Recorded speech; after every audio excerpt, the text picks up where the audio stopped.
ሰላም ሰላም ውድ የዩኒት ስኩል ቤተሰቦች በዚህ ቻናል ትምህርቶችን በኦንላይን እያስተማርን እንገኛለን። የምናስተምራቸው ትምህርቶችም አማርኛ፣ እንግሊዘኛ፣ ሂሳብና ሌሎችንም ትምህርቶች በማስተማር ላይ እንገኛለን።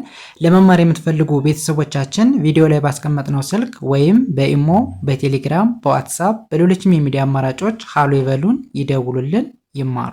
በዛሬ ትምህርታችን የቪዲዮአችን ደግሞ ውብ ቃላቶችን በእንግሊዘኛ እንዴት በቀላል መንገድ ማንበብና መተርጎም እንደምንችል እንማማራለን።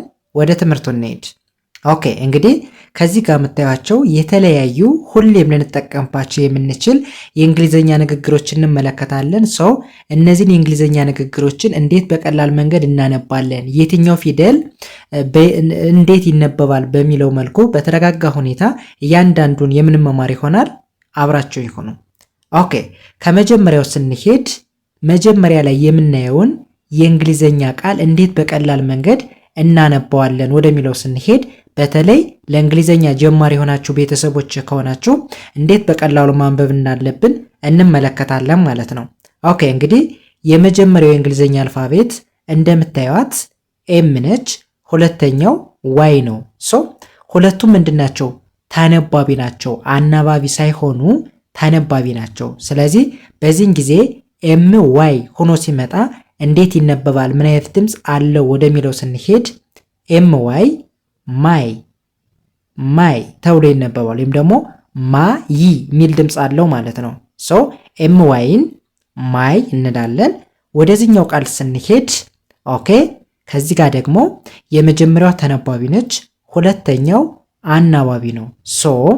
ተነባቢና አናባቢ ፊደሎች በተከታታይ ከመጡ እንደ አንድ ድምፅ ነው የምናነባቸው። ስለዚህ ኤስዩ ምን አይነት ድምፅ አለው ስንል ሰ ሚል ድምፅ አለው፣ ወይም ደግሞ እንደ ሰ ይነበባል። በውስጥ ታዋቂነት ሚል ድምፅ አለው ማለት ነው። ስለዚህ ዩን እንደ ነው የምናነበው ማለት ነው። ስለዚህ ኤስዩን ሰ ብለን እናነባለን፣ ኤንን እንደ ን እናነባለን። ስለዚህ እነዚህን ሶስት ፊደሎች በአንድ ላይ ስናነባቸው ሰ ን ሰን ብለን እናነባዋለን። ከዛ ወደሚቀጥለው ወደዚህኛው ስንሄድ ተነባቢ ተነባቢ አናባቢ ሆኖ ነው የመጣ። ስለዚህ ኤስ ኤች አይን በአንድ ላይ ሻይ ሻይ ብለን እናነባዋለን። ከዛ ኤንን እንደ ን፣ የመጨረሻዋ ኢ ሳይለንት ነች ወይም ደግሞ አትነበብም። በአንድ ላይ ስናነበው ምን ይሆናል? ሰን ሻይ እን ሰንሻይን ሰንሻይን ተብሎ ይነበባል። በአንድ ላይ ስናነበው ማይ ሰንሻይን ማይ ሰንሻይን ምን ማለት ነው? ማይ ስንል የኔ እያለን ነው። ሰንሻይን ስንል ደግሞ ሳቂታ እንደማለት ነው። ስለዚህ ማይ ሰንሻይን ስንል የኔ ሳቂታ ማለት ይሆናል። ኦኬ መልካም። ወደ ሁለተኛው ስንሄድ የሁለተኛውስ ምን ይላል? በተመሳሳይ ከመጀመሪያው ጋር ምንም ልዩነት የለውም። ኤም ዋይ ወይም ደግሞ ተነባቢ ተነባቢ ሆኖ ሲመጣ እንደምን ይነበባል ነው ያልነው? ማይ ወይም ደግሞ ማይ የሚል ድምፅ አለው ብለናል። ኦኬ ወደዚህኛው ስንሄድ ኦኬ ከዚህ ጋር ደግሞ ሲዩ እንደ ከ ሳይሆን የሚነበብ እንደምን ነው የሚነበብ? እንደ ኡ። እዚህ ጋር ዩ ኡ የሚል ድምፅ ነው ያለው ኡ። ለምን? ከዚህ ጋር ስንት ተነባቢ አለ? ስንት አናባቢ አለ? ሶስት አናባቢ አለ። ዩ አናባቢ ነች፣ አይ አናባቢ ነች፣ እንዲሁም ኢ አናባቢ ነች። ከዚህ ጋር ግን ስንት ተነባቢ ነው ያለ? ሁለት አናባቢ ነው ያለ። ስለዚህ ተነባቢ አናባቢ ተነባቢ አናባቢ ሆኖ ነው የመጣ። ስለዚህ በዚህን ጊዜ ሲዩን እንደምናነባዋለን ኪው ኪው። ያ ማለት ዩ ኡ ሚል ድምፅ አለው። ኦኬ ከዛ ቲን እንደ ት እናነባለን። የመጨረሻዋን ኢ እንደነገርኳችሁ ሳይለንት ነች ወይም ደግሞ አትነበብም። ምን ማለት ነው? በአንድ ቃል ላይ ሁለትና ከዛ በላይ አናባቢ ከመጣ የመጀመሪያውን አናባቢ ካነበባችሁ ቀጣይ የሚመጣውን በአብዛኛው አይነበብም። ስለዚህ በአንድ ላይ ስናነበው ምን ይሆናል? ኪዩት ኪዩት ኪዩት። ኦኬ ሙሉን ስናነበው ማይ ኪዩት ማይ ኪዩት ምን ማለት ነው? ኪዩት ማለት አማላይ እንደማለት ነው። ማይ ማለት እንደነገርኳችሁ የኔ ማለት ነው። ማይ ኪዩት ስንል የኔ አማላይ እንደማለት ነው። ኦኬ ወደዚህኛው ስንሄድ እኛውስ ምን ይላል? በተመሳሳይ ኤም ዋይን ማይ ብለን ማንበብ ወይም ደግሞ ማይ የሚል ድምፅ አለው ብለናል።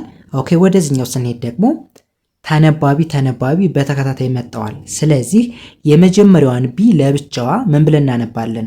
ብ ሚል ድምፅ አለው። ከዛ አርኢን እንደ ሪ ማንበብ። ኤ ምንድነች? ሳይለንት ነች። ከዛ ቲኤች ሁሌም ከቃል መጨረሻ ሲመጣ ምን ብለን እናነባዋለን? ዝ ብለን እናነባዋለን። ዝ። ኦኬ ከዛ በአንድ ላይ ስናነባው ብ ሬ ዝ ብሬዝ። ኦኬ ሙሉ ስናነበው ማይ ብሬዝ ምን ማለት ነው? የኔ እስትንፋስ እንደማለት ነው። ለምን ብሬዝ ማለት እስትንፋስ ማለት ነው። ማይ ማለት እንደነገርኳችሁ የኔ ማለት ነው። ስለዚህ በአንድ ላይ ማይ ብሬዝ ስንል የኔ እስትንፋስ እያልን ነው። መልካም ወደሚቀጥለው ስንሄድ የሚቀጥለውስ ምን ይላል? በተመሳሳይ ኤም ዋይን ማይ ብለን ማንበብ ወይም ደግሞ ማይ የሚል ድምፅ አለው ብለናል። ወደዚህኛው ስንሄድ በቀላሉ ኤምኤን አንድ አናባቢ ስላለው ኤን እንደ አ ማንበብ ነው። እንደ አ ወይም ደግሞ እንደ ሾር ሳውንድ ማንበብ ነው። ስለዚህ ኤን አ ብለን እናነባለን። ስለዚህ ኤምኤ በአንድ ላይ ማ ሚል ድምፅ አለው ማለት ነው። ማ ተብሎ ይነበባል። ኦኬ ከዛ ኤም ለብቻዋ እንደ ም ማንበብ። ስለዚህ በአንድ ላይ ማ ም ማም። ኦኬ ሙሉ ስናነበው ማይ ማም ምን ማለት ነው? የኔ እናት እንደማለት ነው። ለምን ማይ ማለት እንደነገርኳችሁ ምን ብለናል? የኔ ማለት ነው። ማም ስንል እናት እንደማለት ነው። ሶ ማይ ማም ስትሉ የኔ እናት እያላችሁ ነው። መልካም ወደሚቀጥለው ስንሄድ የሚቀጥለውስ ምን ይላል? ኦኬ የመጀመሪያው ተመሳሳይ ነው። ማይ ብለን ነው የምናነበው ወይም ደግሞ ማይ ሚል ድምፅ አለው ብለናል። ኦኬ ወደዚህኛው ስንሄድ ኦኬ ከዚህ ጋር ደግሞ ኤም አይን ምን ብለን እናነባለን? ሚ ሚል ድምፅ አለው። ሚ ወይም ደግሞ አይ ኢ ሚል ድምፅ አለው ማለት ነው። ስለዚህ ሚ እንላለን። ከዛ ኤስ ኤስ የሚለውን እንደ አንድ ድምፅ እንደ ስ እናነባዋለን። ሰው በአንድ ላይ ስናነባው ሚስ ሙሉ ሲነበብ ማይ ሚስ ምን ማለት ነው? የኔ ናፍቆት ማለት ነው። ምክንያቱም ማይ ማለት እንደነገርኳችሁ የኔ ማለት ነው። ሚስ ስንል ናፍቆት። ስለዚህ ማይ ሚስ ካላችሁ የኔ ናፍቆት እያልን ነው ማለት ነው። መልካም ወደዚህኛው ስንሄድ የኛውስ ምን ይላል? ኦኬ የመጀመሪያው ተመሳሳይ ነው። ማይ እንላለን። ኦኬ ወደዚህኛው ስንሄድ ኤስ ዩ እንደ ሰ ይነበባል። ኤን እንደ ን። ሰው በአንድ ላይ ስናነበው ሰን ሙሉ ስናነበው ማይ ሰን ምን ማለት ነው? የኔ ፀሐይ። ምክንያቱም ማይ ማለት የኔ ማለት ነው። ሰን ስንል ፀሐይ። ሰው ማይ ሰን ስንል የኔ ፀሐይ እያልን ነው። መልካም ይህም በዚህ ካየን ወደሚቀጥለው ስንሄድ የሚቀጥለውስ ምን ይላል? በተመሳሳይ ኤም ዋይን ማይ እንላለን ወይም ደግሞ ማይ የሚል ድምፅ እንዳለው አይተናል። ወደዚህኛው ስንሄድ ደብሊው ኦ እንደ ኦ ነው የሚነበበው። ምክንያቱም ኦ ተብሎ ስለሚነበብ ማለት ነው። ስለዚህ ደብሊው ኦን ኦ እንላለን። ከዛ አርን እንደ ር እናነባለን። እንደገን ኤልን እንደ ል፣ ዲን እንደ ድ ማለት ነው። ሰው በአንድ ላይ ወርልድ ሙሉ ሲነበብ ማይ ወርልድ ብለን በቀላሉ ማንበብ እንችላለን። ምን ማለት ነው? ማይ ማለት የኔ ማለት ነው። ወርልድ ስትሉ ዓለም። ሰው ማይ ወርልድ ስትሉ የኔ ዓለም እያልን ነው። መልካም ወደ ሁለተኛው ስንሄድ ኦኬ የመጀመሪያው ምን ብለን እናነባታለን? አይ እንላለን። የራሷ የእንግሊዘኛ አልፋቤት ስሟን ይዛ የምትሄደው አይ ሁሌም አይ ተብላ ነው የምትነበብ። ከዛ ወደዚህኛው ስንሄድ እንዳየነው ኤም አይን እንደ ሚ፣ ኤስ ኤስ እንደ አንድ ድምፅ እንደ ስ። ሰው በአንድ ላይ ሚስ። ኦኬ ወደዚህኛው ስንሄድ ዋይን ለብቻዋ እንደ ይ ማንበብ፣ እንደገን ኦን እና ዩን በአንድ ላይ እንደ ው ማንበብ ሁሌም። ሰው በአንድ ላይ